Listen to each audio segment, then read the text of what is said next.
Welcome to the Real in Real Estate Podcast, your go-to show for real estate success.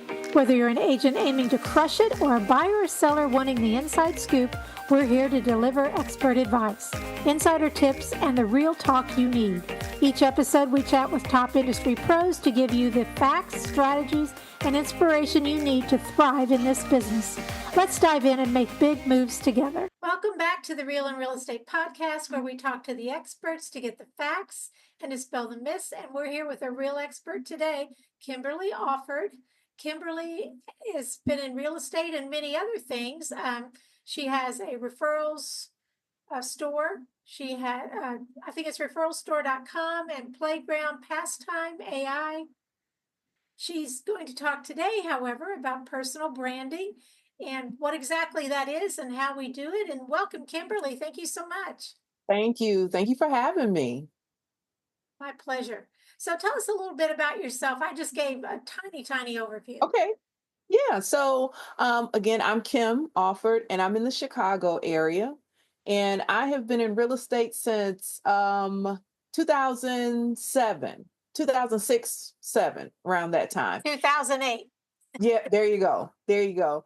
And I guess you could say I am a career marketer because I've always been in marketing. My background is in my bachelor's and master's degree are in marketing and marketing communication. And, I kind of came into the real estate industry a little late in well, not late, but mid-career. Okay. And since then, I've been a managing broker. I'm still a managing broker, but I don't manage agents right now. I'm more so focused on the educational side and speaking side. And so a lot of what I'm doing now has centered around me training my agents when I was a managing broker and on, what I've did during my career. And like I said, I'm still sell, real estate, but I Right. took some nuggets from what made me successful to try to help my agents to be more successful. And that's where the workbooks that I have came from was, from those trainings that I did. So, yeah. That's fantastic. Well, I started in 2008 when everything crashed and people said, well, what are you thinking? And I said, hey, I've Why? got no way to go but up. So, but Yeah. I love your philosophy because that's the purpose of this podcast is education.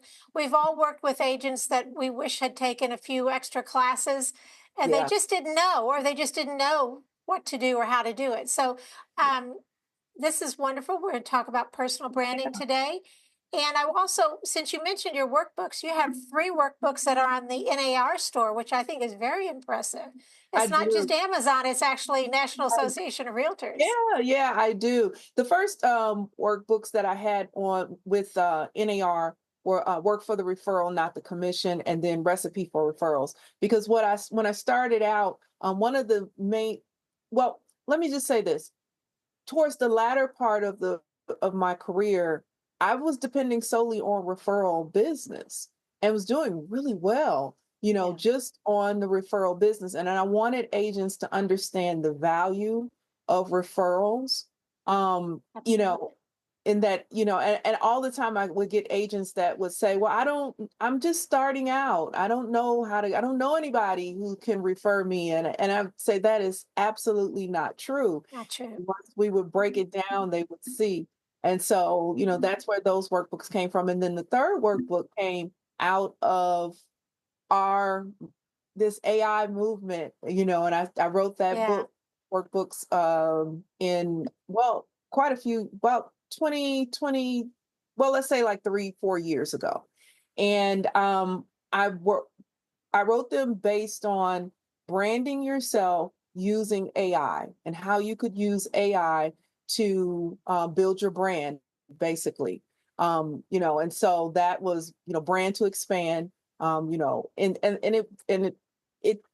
was it's very popular. It's still very popular because we're still finding our way through AI. We really are, and especially in real It's estate. it's the beginning, absolutely. Well, I noticed you said you need to take a brand audit, which I think is wonderful, and that it's not just about the color of your business card. So, do you want to No. talk to us about a brand audit? Absolutely, absolutely. I always ask when I speak, hey, when's the last time? Everybody raise your hand if you've done a brand audit. And everybody's like, what do you mean? What are you talking about? And so basically what that is I just tell it's some very simple. Just, Google yourself and see what happens. See what comes up. Do what do you like? Do you like what you see? Is it what you thought people, thought of you? And when I say that, I'm not just necessarily talking about reviews. I'm talking about how do you show up? What is your footprint? Out in the public when it comes to your business. That could be social media, that could be your website, it could be your signage that you have out on the lawns. Mhm. And what is the public's perception of you? Have you asked your previous clients, why did you pick me? What made you come to me? And what made you happy about our interaction, or maybe not so happy?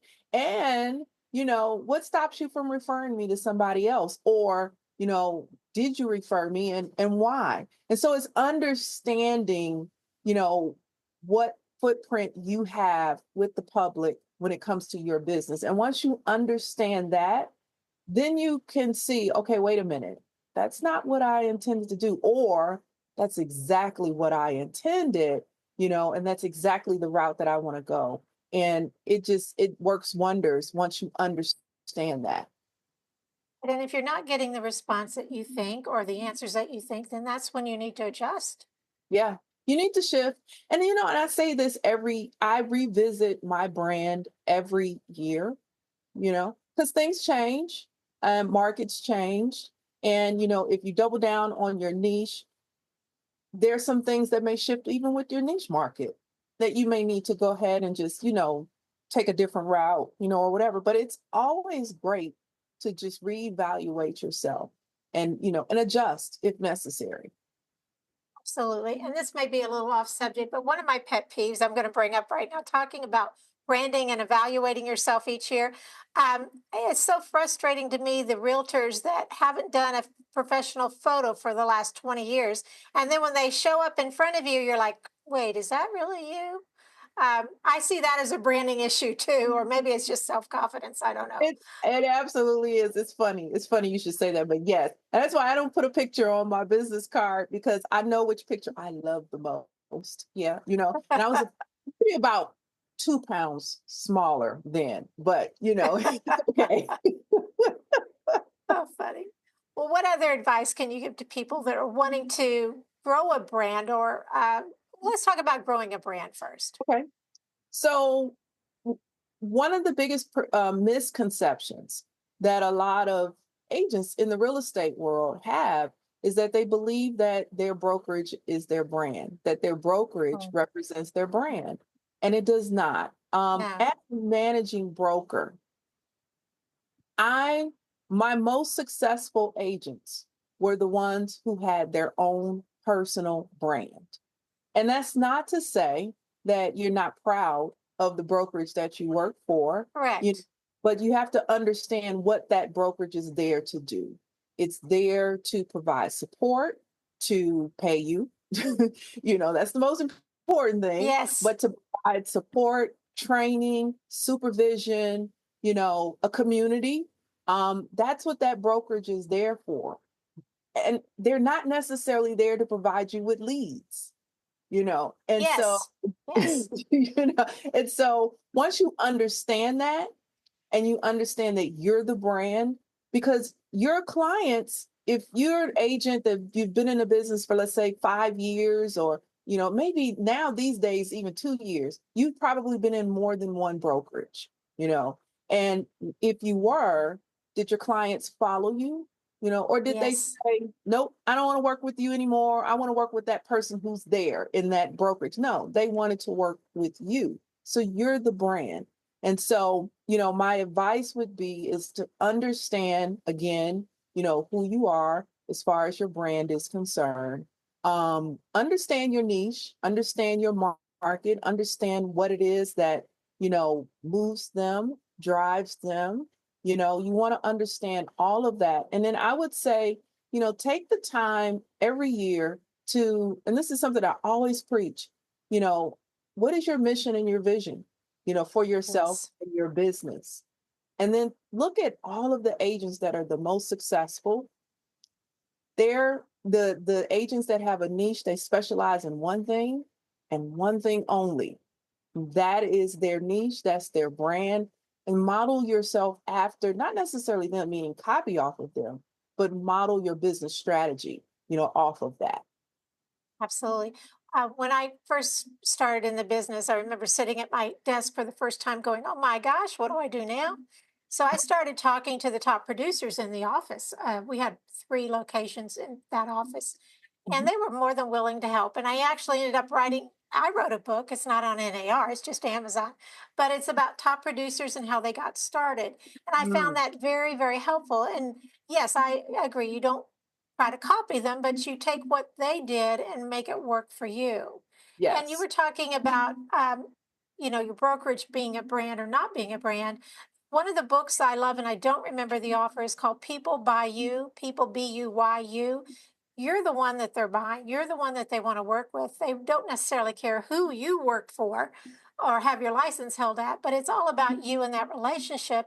And I think following up is something that many agents forget to do also, which Yeah. I think is also part of your brand because you become a resource. You become the who they call when they need to go to someone. But if you don't ever send a birthday card or a happy house anniversary or a pop by, they're just going to go on to the next agent. Yeah, yeah, I talk about that a lot in the workbook, Work for the Referral.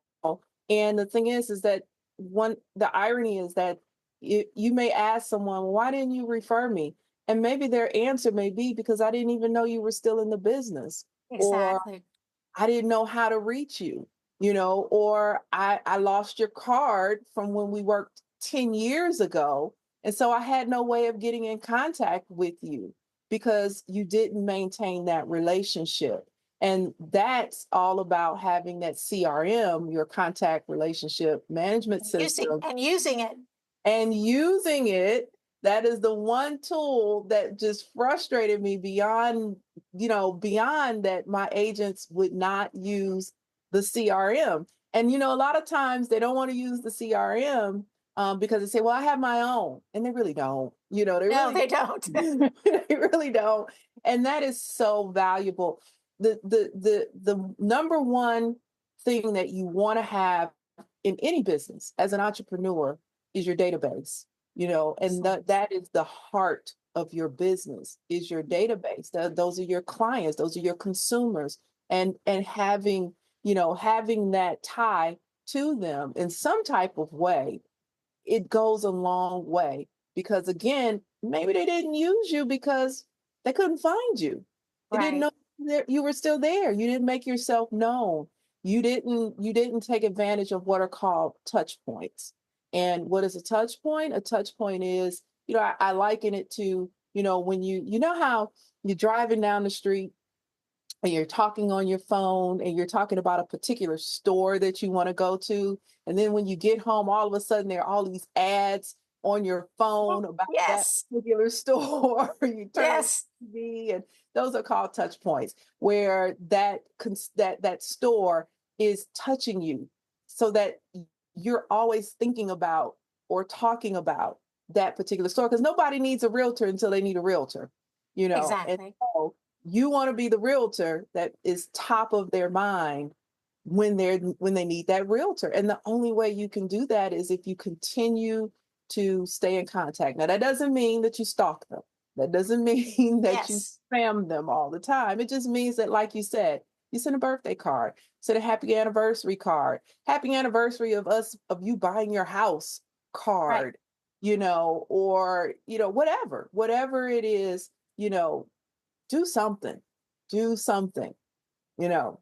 Yeah. Absolutely. And I think if people feel that they could come to you as a resource, it doesn't have to just be a birthday card. It could be, uh, did you know about this event that's going on in Houston? Send it out to everybody. Thought you might be interested. Yes. Do a weekly, here's what's happening, or monthly, whatever. It's just keeping your face and your name in front of everyone. Absolutely. Absolutely. I did something not too long ago where everyone in Chicago was having a fit because their property taxes went up. And, I just simply went on the recorder of the tax, our county tax Appraisal web. district? Yeah, and I pulled up all the exemptions that would give you a discount. And I did a social media post on all of the ways that you could get an exemption to bring your taxes down. And then to capture them, I put a link and I said, hey, if you want the complete list, click on this link. And that link took them to a list that I had put together. So it was a lead magnet, basically. And so, in order to Fantastic. get that, you had to leave your email address and all this other stuff. But what it did was it put me again top of mind because it reiterated to them, Kim's a realtor. Okay. Yeah, absolutely. In a way that gave them value. And we talk about that a lot now because of everything that's happened, with commissions and everything else is Yeah. bringing value to the table. So that was my way of bringing value, staying top of mind, and giving them something other than happy birthday, or Right. whatever that was of value, and it worked. And so it's not hard. It's not hard to be resourceful. Now, and the next time they have a question about anything related to real estate, they're going to think of you first. Exactly. Exactly. Well, can you tell us? Say someone's been in the business, they've tried branding, they don't feel like it's working. Is there what do you suggest they do? Should they uh, obviously talk to people, find out what they think? Is there anything else that you can give them? Well, they can go get my workbook. And they should, absolutely. Yes, all three, actually. Yeah, yeah, they can go get my workbook with the NAR. It's Brand to Expand. And I would say that anyone who's saying that branding isn't working for them, they don't understand their own brand. We all have a brand. Whether we know it or not, we all have a brand, and we have to understand that, you know what, maybe luxury real estate is not my niche. We have to make sure that we're matching our niche with our brand where we can bring the most value. Because here's the thing, at the end of the day, you can make just as much if you focus in on what your brand really is and where you can bring the most value as opposed to looking for the highest priced niche to go after. And so I would say stick with it. Do not abandon trying to find your brand. You have a brand. At the end of the day, it's almost like saying I don't have a personality. Well, we all have a personality. Yes, you we know do. we all have a personality. We all have something that makes us unique. We just have to dig deep and understand what it is. It could, you know what? Here's the thing. It could be your hobby that brings you out as far as your brand is concerned. True. Oh, maybe you are an art collector. Well, there's a market of art collectors who buy houses or, who are in the real estate industry. Just figure out, not necessarily real estate industry, but in the market for real estate. Just figure out where your sweet spot lies. And that's again going through the audit, understanding your market, and then understanding yourself and where that all fits in. Yeah, and I think some people have trouble finding a niche, but Mhm. those are all good things to absolutely. Yeah. I actually prefer, well, I'll work, obviously, we all work, say we'll work with anybody, but I Yeah. actually prefer working with the first time home buyers Mm. because they're so willing to work with you for one thing, and they're excited, and you're providing them with something that they may have thought they never could get, Yeah. Yeah. or they've waited forever to get it, and they're so excited. So to me, it's personal because Yeah. I love that excitement level that they have. Absolutely. Absolutely. I use the example of one of our favorite real estate speakers, Marky Lemons Rao, and her Yes, I love son. her. Yes, and her son Skylar, who has found his niche He and has, yeah. is wonderful at it. And that's down payment grants. Mhm. and that's niche within first time home buyers. And Yes. so, even if it's your need, maybe you're bilingual, you know, and you have that ability, to speak to those who they have a need for a bilingual realtor. That Right. is a niche within a niche, and so sometimes you have to dig a little bit deeper to understand. Again, I come back to that word, value, where you can bring some value. Absolutely. Yep. Well, what else would you like to tell us today about brands or branding or actually anything, referrals? I'm Well, just so happy to have you on this yeah. podcast. Anything you want to talk about? No, I'm just happy to be here this morning. I would again, I think that right now, a lot of agents are kind of feeling a little uncertain about asking for their commissions right about now. And, Yes. They're not I used would to it.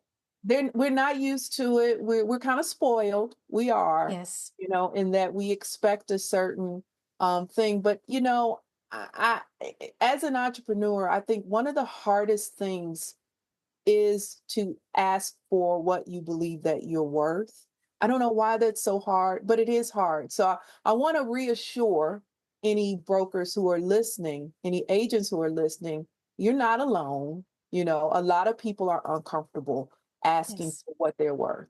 However, just think, if you did just ask for what you're worth, you know, yeah, there are going to be some people who are going to say no, but there are going to be some people who are going to say yes. And when you get to that yes, it makes you feel like, wow, I guess I am worth that. And so I would Yes. just say, you know, definitely again, bring value to your clients, and it will give you that confidence to ask for what it is that you're worth. Do not feel that you cannot ask for what you are worth, especially if you are bringing value to the Absolutely. table. So that's one thing I Absolutely. would probably leave, brokers with. Well, tell us again the name of your books because I try to keep the podcast to 25 or 30 minutes and I want to make sure everyone checks them out either on Absolutely. Amazon or NAR. Yep, absolutely. So, the work three workbooks. One is work for the referral, not the commission, and that is for someone who is just kind of starting out with giving their referrals, or getting referrals rather. And the second one is recipe for referrals, and that is more of a planner for planning out your quarters and your years in terms of how you're going to get Wonderful. referrals, who you're going to get them from. And then the last one is the brand to expand. And that one is the most recent workbook that centers on how you can use AI to help you develop your brand. And that is key. That's something we need to learn and be on top of as much as possible. Absolutely. Absolutely. And I've been using, I know this is, everyone's been using it for a long time, but I'm learning more and more about Chat GPT and that you can't just ask it something and use it. You've got to edit it and look at it and make sure it's what you want. You absolutely do. And I would just say that dig deep with Chat GPT, because what I have found is that agents are using it, but they're just not using it to its fullest extent. And so dig deep with Chat GPT, strategize, have Chat GPT to write your business plan for the year. Go to it with the problem and not the solution. Ask There it you to go. help work through the problem and you're good. Yeah. Well, Kimberly, I know people can find you on LinkedIn. Is there any place else you'd like them to follow you? You can find me on LinkedIn under my name, Kimberly Offord, but I'm also on Instagram under Kimberly Offord and Facebook as well. Okay, great. All right, everyone out there listening, please buy her books, check her out, follow. She's a wealth of information and just adorable. I love talking to you. Thank you so much, Kim. Thank you, Jean. Thank you so much for having me. Thank you for tuning in to the Real and Real Estate Podcast. I hope today's insights have inspired and empowered you. Don't forget to subscribe, leave us a review, and share the podcast with anyone who might benefit. Have questions or a topic you'd like us to explore? We'd love to hear from you. Until next time, stay informed, stay inspired, and keep moving towards success.